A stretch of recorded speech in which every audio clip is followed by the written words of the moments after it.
नमस्कार, good morning friends. कैसे हैं आप सभी लोग। Fantasy talent hub YouTube channel में एक बार फिर से आप सभी लोगों का स्वागत है। दोस्तों, आज की इस वीडियो के अंदर हम बात करेंगे एडिलेड स्ट्राइकर्स और मेलबोर्न स्टार्स के बीच होने वाले बीबीएल के मैच नंबर 10 के बारे में। दोस्तों, बड़ा कमाल का मैच होगा क्योंकि ऑलराउंडर्स की संख्या थोड़ी सी ज़्यादा है। कैप्टन वाइस कैप्टनसी के लिए ज़्यादातर लोग पीछे भागेंगे स्टोइनिस के, लेकिन हमारे पास में एक और ऑप्शन है। वो कौन सा है, इसके बारे में डिस्कस करेंगे। स्मॉल लीग में कैसे क्लीन स्वीप करना है ये मैं आपको इस वीडियो के अंदर क्लियर कर दूंगा। ग्रैंड लीग में किस पर रिस्क लेना है ये सारी चीज़ें देख लेंगे। तो दोस्तों, वीडियो को पूरा देख लेना। छोटा सा वीडियो है लेकिन बड़े कमाल का वीडियो है, तो वीडियो को पूरा देखिएगा। साथ ही साथ दोस्तों, अगर आप लोगों ने चैनल को सब्सक्राइब नहीं किया है तो सबसे पहले fantasy talent hub YouTube channel को सब्सक्राइब कर लीजिएगा। साथ में ना बेल आइकन पर प्रेस कर दीजिएगा, जिससे कि आने वाली जो वीडियोस हैं उसका नोटिफिकेशन आपको मिल जाए। और जो हमारी फाइनल टीम और जो फाइनल अपडेट है दोस्तों, वो मिलेगा टेलीग्राम पे। तो अगर आप लोग टेलीग्राम पे नहीं हो तो टेलीग्राम ज्वाइन कर लेना। स्मॉल लीग का जो कॉम्बिनेशन है वो आपको यहाँ पे मिल जाता है टॉस के बाद। चलिए अब बात कर लेते हैं जरा वेन्यू के बारे में। मैदान, मैच होगा एडिलेड ओवल में। एडिलेड का जो ग्राउंड है, इस मैदान के ऊपर टोटल 78 मैचेस खेले गए हैं और जिनमें से 44 बार ऐसा हुआ है जब पहले बैटिंग करने वाली टीम ने मैच को विन किया है। एडिलेड का जो ग्राउंड है दोस्तों, यहां पर ना स्पिनर्स को ठीक ठाक मदद मिल जाती है। मतलब ये वो ग्राउंड है जहां पर स्पिनर विकेट निकालते हैं। और आप यहां पर देखेंगे 182 रन एडिलेड ने बनाए थे, जो कि चेस हो गए सिडनी के द्वारा। यहाँ पर 250 का भी स्कोर बना है और यहाँ पे 214 भी बना है और यहाँ पर 142 भी बना है। ज़्यादातर मैचेस ऐसे रहे हैं जो कि हाई स्कोरिंग है। और जब कोई हाई स्कोरिंग मैच आता है तो हमें एक चीज़ समझ में आती है कि जो बल्लेबाज है ना, वो सबसे प्राइम चॉइस हो जाते हैं कैप्टन और वाइस कैप्टनसी के लिए। आप देखें यहाँ पे ओली पॉप ने 57 बनाया, ये नंबर 4 बैटिंग कर रहे थे। शॉर्ट ने 109 बनाया था, ये ओपन कर रहे थे। यहाँ ब्रेंडन डगेट थे जो कि 47 का स्कोर किया, नंबर 9 पर थे। और बेन मैकडरमोट ने ओपन करते हुए 68 का स्कोर किया। 4 मैच आपके सामने है, चारों में बल्लेबाज ने 50 से ऊपर का स्कोर किया पहले बैटिंग करते हुए। हालांकि कोई ऐसा पर्टिकुलर नंबर नहीं है जिस नंबर ने स्कोर किया हो। बस 2 बार ऐसा हुआ है जब ओपनर ने स्कोर किया, बाकी 2 बार मिडिल ऑर्डर और लोअर ऑर्डर पे कहानी गई है। अब आप सेकंड इनिंग पे आए। यहाँ पे आप देखेंगे स्मिथ का 50, यहाँ पे आप देखेंगे फिन एलन का 50, दोनों ओपन कर रहे थे। यहाँ पे आप देखेंगे मैथ्यू शॉर्ट का 50, ये भी ओपन कर रहे थे। और यहाँ पर आप देखेंगे नेथन मैक्सुइनी ने 43 का स्कोर किया था और ये नंबर 3 पर बैटिंग कर रहे थे। सेकंड इनिंग में जो ओपनर्स हैं, या फिर ये कहूँ कि जो टॉप 3 हैं, उन्होंने ना बड़ी कमाल की बैटिंग की है और उसकी वजह से एक बड़ा स्कोर आपको टॉप ऑर्डर से मिल गया।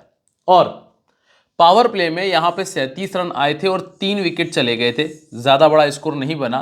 यहाँ पे तो 80 बन गया था, यहाँ पे 63 बन गया था और यहाँ पे 32 बना। 2 मैचेस में अनाप शनाप रन पावर प्ले में देखने मिले और 2 मैचेस में बहुत गंदी स्थिति देखने मिली है।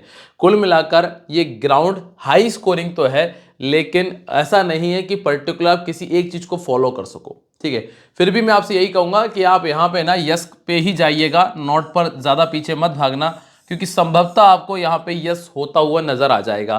ट्रेडिंग की हम बात कर रहे हैं। अब आप सेकंड इनिंग में आइएगा। सेकंड इनिंग की स्थिति क्या है, देखिए जैसे यहाँ पे 64 पे 2, 57 पे 2 विकेट, यहाँ पे 68 पर 1 विकेट है और यहाँ पे 76 पे 0 विकेट है। सेकंड इनिंग में भी पावर प्ले जो रहा है वो जो बैटिंग टीम के अकॉर्डिंग रहा है, क्योंकि बैटिंग टीम ने यहाँ पे अच्छा स्कोर करके दिया है। 68, 76, 57 और 64 का स्कोर। तो दोनों ही इनिंग के अंदर यस आपके लिए ज़्यादा फायदेमंद हो सकता है। ठीक है, पहली चीज़ तो आपको ये क्लियर है, जो आपको स्टार्टिंग के 6 ओवर में प्लस पॉइंट दे जाएगी, मतलब आपको प्रॉफिट दे जाएगी। अब अगर हम गेंदबाजी की चर्चा करें तो 7 विकेट जो है वो फास्ट बॉलर ने निकाले। जैसा मैंने आपको बताया कि ये वो ग्राउंड है जहां पर ना स्पिनर को विकेट मिलते हैं। 4 विकेट, 11 विकेट, 3 विकेट और इस वाले मैच में जरूर स्पिनर को विकेट नहीं मिले थे। ठीक है, बाकी मैचेस में स्पिनर के पास विकेट्स हैं, स्पिनर विकेट निकालते हैं। अब जो चीज आपको इस ग्राउंड से अपनी टीम बनाते टाइम ध्यान में रखनी है, पहली चीज तो ये कि हाई स्कोरिंग ग्राउंड है भैया। ठीक है, हाई स्कोरिंग ग्राउंड है। और इसके बाद पावर प्ले भी जो बैट्समैन के हक में जा रहा है, पावर प्ले भी बैट्समैन के हक में जा रहा है, मतलब मिनिमम 1 विकेट आपको देखने मिल सकता है, बाकी बैट्समैन अच्छा कर रहे हैं। यहाँ पर स्पिनर को विकेट मिले हैं तो स्पिनर को टीम में रख लीजिएगा। दूसरी चीज, इसके अलावा यहाँ पर ना पहले बैटिंग करने वाली टीम ने ज्यादातर मैचेस को विन किया है, तो फर्स्ट बैटिंग पर आपको ज्यादा दिमाग लगाना है क्योंकि अच्छा स्कोर बन जाता है जिसको चेस करना मुश्किल हो जाता है। तो ये कुछ जरूरी चीजें हैं जब आप टीम बनाओगे तब आपको ध्यान में रखना है। इससे होगा क्या, इससे ये होगा कि भैया आप पहली इनिंग के बैट्समैन, सेकंड इनिंग के बॉलर पर ज़्यादा फोकस कर सकते हो। यहाँ पे आप पावर प्ले के मतलब टॉप ऑर्डर के बल्लेबाजों पे थोड़ा दिमाग लगा सकते हो। ज़्यादा विकेट ऊपर नहीं है, ज़्यादा विकेट बाद में है तो बाद के गेंदबाज रखिएगा। ये सारी चीज़ें क्लियर करता है। अब आप दोनों टीमों का हेड टू हेड देख लें। 165 बनाया था एडिलेड ने जो कि मेलबॉर्न से चेस नहीं हो पाया, जिसमें अब शॉर्ट तो इस टीम में नहीं है, एलेक्स रोस नहीं है, एलरॉयड पॉप और मैथ्यू शॉर्ट ने 2 विकेट निकाले थे, पॉप के 3 थे और जेमी ओवर्टन के 2 थे। ये तीनों खेल रहे हैं, ठीक है। इसके बाद सैम हार्पर को तो मैं आपसे कहूंगा कि कभी भी दिमाग मत रखिएगा इसको, एडम मिलने है नहीं, और सिडिल के 2 विकेट थे। यहाँ पे क्रिस लिन ने 83 बनाया, मैथ्यू शॉर्ट का 56 था। और जब ये ऐसे प्लेयर स्कोर करेंगे ना तभी 200 बनेगा, ये भी ध्यान रखना। ये ऐसे प्लेयर है जो बहुत कम गेंदों में ज्यादा रन करते हैं। स्टोइनिस का 55, डैन लॉरेंस का 50 और मैक्सवेल के 2 विकेट हमने यहां देखे। इन दोनों मैचेस में एक चीज हमें ये नजर आई है, सिर्फ इस वाले मैच, इस वाली पारी को हटा दिया जाए तो बाकी ज्यादा विकेट गिरे नहीं है। 6 विकेट यहां गिरे थे, 4 विकेट यहां गिरे हैं और 3 विकेट यहां गिरे, मतलब बैटिंग दोनों टीमों के पास में काफी बेहतर है। अब आप देखें बैटिंग कितनी बेहतर है इस टीम के पास में। Chris Lynn, Matthew Short, Jason Sangha भी ठीक है, लियाम स्कॉट ने पिछले मैच में बहुत अच्छा खेला। इसके बाद निल्सन ठीक है, ओवर्टन अच्छे बल्लेबाज हैं, मतलब अच्छे ऑलराउंडर हैं। अब रही बात गेंदबाजी की, तो गेंदबाजी इनके पास थोड़ी सी कमजोर आपको मिलेगी, जिसमें पाकिस्तान के कुछ प्राइम बॉलर्स मौजूद हैं। हेनरी थ्रॉन्टन है, एल लॉयड पॉप, ये फिर भी ठीक है, थ्रॉन्टन भी ठीक, एवरेज से बेहतर है, और ल्यूक वुड भी ठीक ही कहूंगा। अब आप जरा रिकॉर्ड्स की चर्चा कर लेते हैं कि कौन कितना बेहतर है।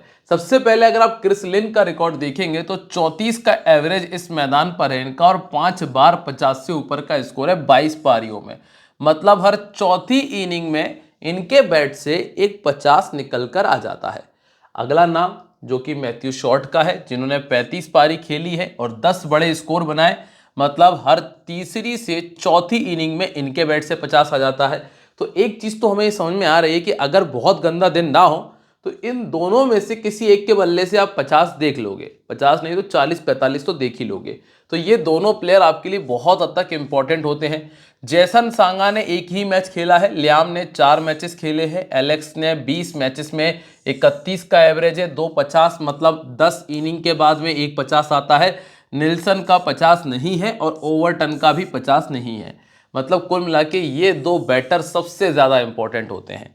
अब आप आइए बॉलिंग में। मैथ्यू अगर बॉलिंग करते हैं तो 10 विकेट इनके पास भी हैं, जेमी ओवर्टन के पास में 11 विकेट्स हैं, और हसन अली अभी खेले नहीं हैं। थ्रॉन्टन ने थोड़ा सा इधर शायद मिस आगे पीछे हो गए होंगे, 13 में 14 विकेट हो सकते हैं, 41 नहीं होंगे। एल लॉयड पॉप के 9 में 14 विकेट्स हैं। तो एल लॉयड पॉप जो कि स्पिनर है, और जैसा मैंने आपको बताया कि इस मैदान पर स्पिनर को विकेट मिले हैं, इसलिए उनका रिकॉर्ड इतना बेहतर भी है। अब आप जरा देखिए क्रिस लिन का क्या स्थिति है। क्रिस लिन ने जब मेलबोर्न स्टार के सामने बैटिंग की तो 39 का बैटिंग एवरेज है, जो कि एक बेहतर रिकॉर्ड है।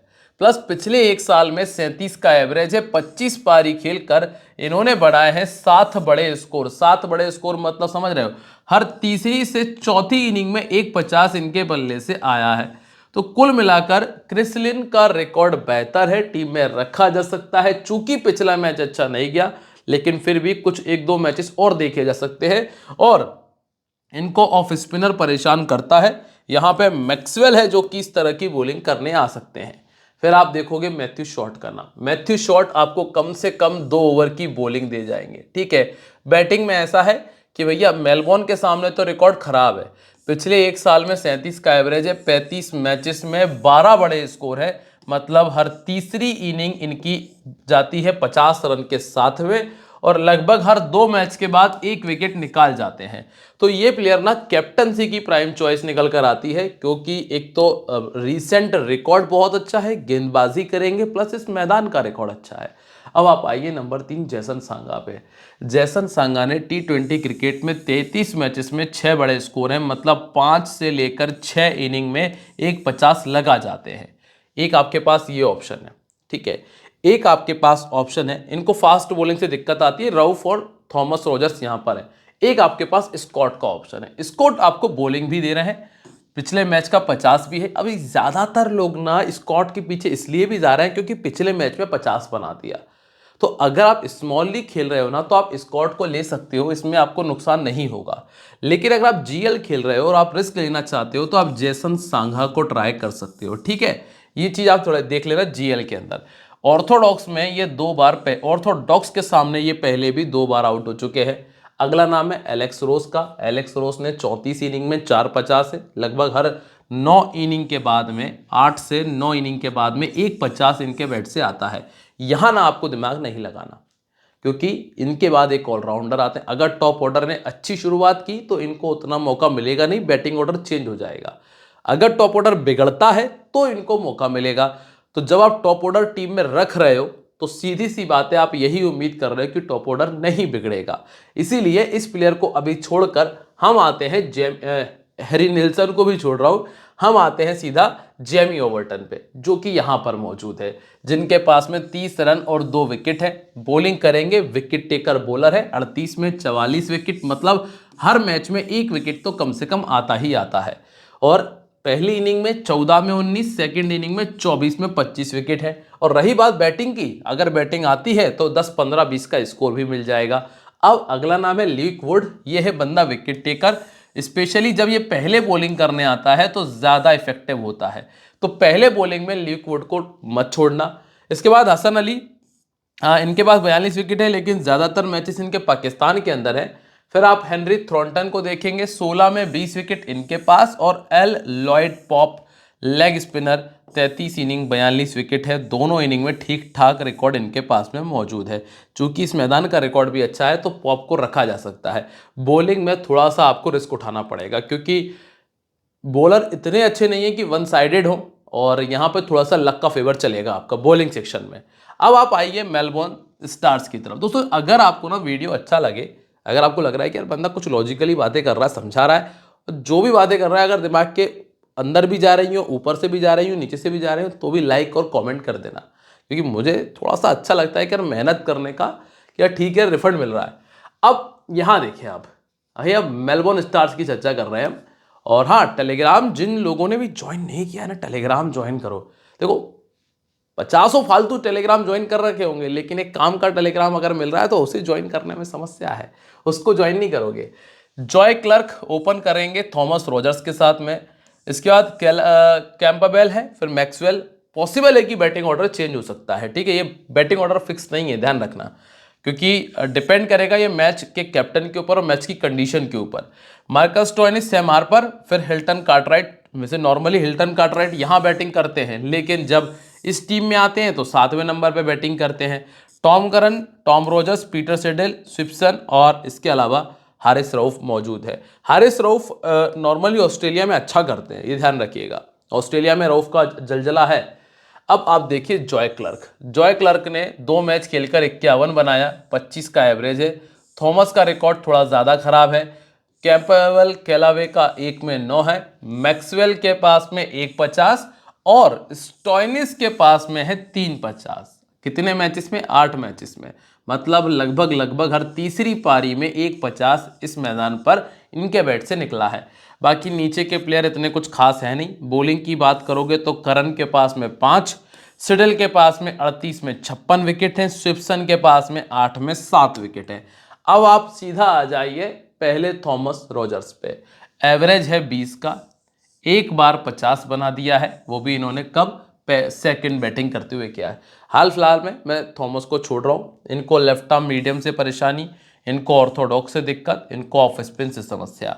यहाँ पे मैथ्यू शॉट है, चूंकि शॉट पहला या दूसरा ओवर नहीं डाल रहे हैं अभी, पहले डाला करते थे। ल्यूक वुड जरूर है जो इनको विकेट निकाल कर दे सकते हैं, मतलब वुड हमारे लिए जरूरी हो जाते हैं। फिर अब आप आइए क्लर्क पे। क्लार्क चूंकि विकेट कीपिंग ऑप्शन है, सामने वाली टीम का जो विकेट कीपर है हैरी नीलसन, वो 6ठे और 7वें नंबर पे बैटिंग करेगा, कोई फायदा नहीं है। ये ओपन करेंगे, फायदा है। एक और प्लेयर है सैम हार्पर, वो गंदा प्लेयर है, तो उसको तो मैं वैसे भी लेने के लिए नहीं बोलता हूं, तो उसको छोड़ दीजिए। इन्होंने सेकंड बैटिंग करते हुए 6.50 किया है, इसको मैं लेके चल रहा हूं। ऑर्थोडॉक्स और ऑफ स्पिन इनको दिक्कत देती है, मैथ्यू शॉट थोड़ा परेशान कर सकते हैं अगर डालेंगे तो। फिर आते हैं कैंपबेल केलावे, लास्ट मैच में 41 किया है। अब 41 किया तो लोग पीछे भाग रहे हैं, रख रहे हैं। अभी हमारे पास एक ही सेफ ऑप्शन है स्मॉल लीग के लिए, तो कैंपबेल को हमने टीम में ले लिया है। ठीक है, इसके बाद नंबर 4 पे मैक्सवेल मिलते हैं, जिनको कोई छोड़ेगा नहीं, ये ज्यादातर लोगों के चॉइस में है कैप्टन वाइस कैप्टन में, तो यहां दिमाग नहीं लगाना। अगला नाम है स्टोइनिस का, यहां भी दिमाग नहीं लगाना, बस कैप्टन वाइस कैप्टन पे है डिस्कशन कि इनको कैप्टन करना है या फिर शॉर्ट को करना है। तो मेरी नज़र में शॉर्ट का होम ग्राउंड है, तो शॉर्ट के साथ में चला जाए तो ज़्यादा बेहतर हो सकता है। हालांकि बैटिंग और बॉलिंग ये भी करने वाले हैं। अब इसके बाद आपको मिलते हैं सैम हार्पर, इन पे मैं कभी नहीं जाता हूँ, चाहिए हर मैच में स्कोर कर दे। 17 का एवरेज है और इनको बिग बैश लीग खेलते खेलते ऑलमोस्ट मैं ही लगभग 7-8 साल से कवर कर रहा हूँ और इनको लगभग स्टार्टिंग से देख रहा हूँ मैं सैम हार्पर को खेलते हुए। लेकिन उसके बावजूद भी स्थिति यह है कि एवरेज यही, और हाँ पूरे मैचेस खेलेंगे बिग बैश लीग के, ऐसा नहीं होता कि आपको कुछ मैचेस में आराम करते हुए नजर आएंगे, नहीं आएंगे, हर मैच खेलेंगे तो भी स्थिति ये नजर आएगी आपको। राइट आर्म भी नहीं खेल पा रहा है, ऑफ स्पिन भी नहीं खेल पा रहा है, लेग स्पिन भी नहीं खेल पा रहा है। तो यहाँ पे मैथ्यू शॉट, एलॉयड पॉप और हसन अली, 3 बॉलर ऐसे मौजूद है। फिर आता है हिल्टन, ये ठीक बल्लेबाज है लेकिन इनका बैटिंग डाउन आपको परेशान करेगा, तो इसलिए इन पे भी आपको ज्यादा दिमाग अभी नहीं लगाना। हाँ अगर ये 3 नंबर 4 नंबर खेलते तो विचार करते। फिर आते हैं टॉम करन, ये ठुकेले बॉलर है, इनको बस विकेट मिलता है कब, जब डेथ ओवर में गेंदबाजी करने मौका मिल जाए, तो वो नॉर्मली इनको यहाँ अभी मिलने के चांसेस थोड़े से कम है क्योंकि टीम के पास बॉलिंग ऑप्शन बहुत सारे और बेहतर है। हाँ अगर एक आधे को ओवर डाल दे तो उसमें विकेट आ सकता है, पर अभी प्राइम चॉइस नहीं है। इसके बाद है थॉमस, 31 में 33 विकेट है, ये ठीक बॉलर है, अच्छा बॉलर है, 1 या 2 विकेट निकाल ही जाता है। पीटर सिडिल सबसे इंपॉर्टेंट, 27 में 29 विकेट है, ये बंदा विकेटलेस बहुत कम रहता है। इसके बाद है मिचेल स्विप्सन और हारिस रऊफ। हारिस रऊफ यहाँ पे अच्छा करते हैं, मैंने पहले भी कहा है कि ये ऑस्ट्रेलियन विकेट्स पे बेहतर ऑप्शन है, तो हारिस रऊफ को ले लिया जाए तो ज़्यादा अच्छा रहेगा। अब आप स्मॉल लीग के कैप्टन वाइस कैप्टन देखो, मैथ्यू शॉट, स्टोइनिस और ओवरटन, ये 3 सबसे बेहतर ऑप्शन है मेरे नज़र में, तो आप इन दोनों पे रुक जाना, इसके अलावा आपको जाने की ज़रूरत नहीं है स्मॉल लीग में। फिर आप जीएल में देखोगे तो स्कॉट और मैक्सवेल की तरफ ट्राई कर लेना तो ठीक रहेगा। अब आइए ज़रा टीम कॉम्बिनेशन की बात करते हैं। देखिए सबसे इंपॉर्टेंट चीज़ तो यही है, ये क्या फेरबदल किया जा सकता है वो मैं आपको बता दूंगा। हाँ अगर आप लोग थोड़ा सा सपोर्ट करो ना तो वीडियो को लाइक और शेयर मार देना दोस्तों। बार बार इसलिए बोलना पड़ता है क्योंकि आप लोग भूल जाते हो, मुझे पता है जिन लोगों ने नहीं किया होगा अभी तक नहीं किया होगा, तो कर दोगे तो अच्छा लगेगा। ये विकेट कीपर के बारे में हम ऑलरेडी डिस्कस कर चुके हैं कि हमारे पास एक सैम और एक हैरी निल्सन का ऑप्शन है, इनका बैटिंग डाउन नीचे है और इसको मैं लेता नहीं हूँ, तो ये मेरे लिए 2 ऑप्शन खत्म हो गए, अब बचे सिर्फ क्लार्क। इसके बाद मैक्सवेल आपको हर एक ओपोनेंट की टीम में मिल जाएगा। क्रिस लेन का रिकॉर्ड अच्छा है और केलावे को लास्ट मैच के 41 की वजह से जगह मिल गई, हालांकि इसको आप चाहो तो रिप्लेस कर सकते हो। ठीक है, स्टोइनिस कंफर्म है, ओवरटन को नहीं हटा सकते, शॉट को नहीं हटा सकते, स्कॉट बैटिंग और बॉलिंग दोनों देंगे, पिछले मैच के 50 की वजह से ये भी टीम में है। तो ये 2 ऑप्शन ऐसे हैं जिनको आप चाहो तो हटा सकते हो, जिनको हमने सिर्फ पिछले मैच के परफॉर्मेंस के बेसिस पे टीम में जगह दी है। ठीक है, इसके बाद है पीटर सिडिल, ये बेहतर ऑप्शन, ल्यूक वुड एक अच्छा ऑप्शन और हारिस रऊफ बढ़िया ऑप्शन है। अब क्या कर सकते हो चेंजेस में, चेंजेस में आपके पास जो कुछ ऑप्शन है, एक तो जैसे कि हमने लियाम स्कॉट की जगह जेसन सांगा के बारे में डिस्कस किया था, आप एक काम और कर सकते हो, आप चाहो तो एलॉयड पॉप को टीम में जगह दे सकते हो, ये आपके पास एक अच्छा ऑप्शन है। और केलावे के स्थान पे मुझे कोई ऐसा विशेष लग नहीं रहा है, थॉमस रोजर्स को रखने में फायदा है नहीं, तो इतना ही काफ़ी होगा। तो उम्मीद मैं ये करता हूँ कि जो जो मैंने आपको बताया है ना वो सारी चीज़ें आपके समझ में आई होंगी। अगर नहीं आई है, कुछ डाउट है, आप इंस्टाग्राम पे पूछ सकते हो, आप मेरे साथ कमेंट कर सकते हो, कोई दिक्कत नहीं है, कर दो कमेंट, कोई दिक्कत नहीं है। मिलूंगा मैं आप लोगों से हर एक वीडियो के साथ में, तो चैनल को सब्सक्राइब करो। अगली वीडियो में फिर मुलाकात होगी, तब तक के लिए बाय, जय हिंद, जय महाकाल।